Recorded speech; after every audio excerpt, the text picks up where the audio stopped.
প্ৰভু যীশু তুমি কৃপাময়ী, তোমাৰ অসীম দয়া আমালৈ চিৰস্থায়ী।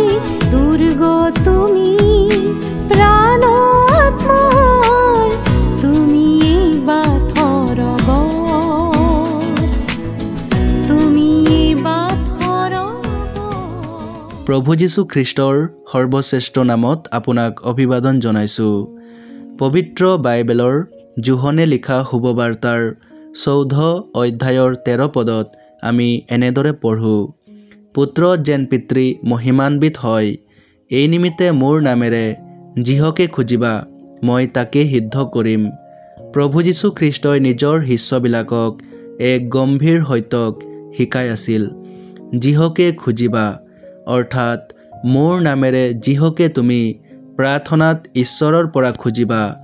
প্ৰভুৰ নামেৰে খোজাৰ অৰ্থনো কি? আমি নিজৰ অভিলাষেৰে পাব বিচৰা যিকোনো যদি শেষত যীশুৰ নামত খোজোঁ, ঈশ্বৰে আমাক সেই সকলোকে দিবনে? নহয়। যীশুৰ নামেৰে খোজাৰ অৰ্থ হৈছে প্ৰভুৰ ইচ্ছা অনুসৰি, প্ৰভুৰ স্বভাৱৰ অনুসৰি, মন আৰু ভাৱনাৰ অনুসৰি বিচৰা।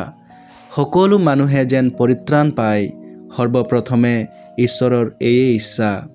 ইয়াৰ কাৰণেই তেওঁ ঈশ্বৰ হৈও মানৱ দেহ ধাৰণ কৰিলে, মানুহৰ ৰূপ গ্ৰহণ কৰিলে, নিজকে নিজে নম্ৰ কৰিলে, নিজকে শূন্য কৰিলে আৰু এজন আজ্ঞাকাৰী দাসৰ দৰে হ'ল।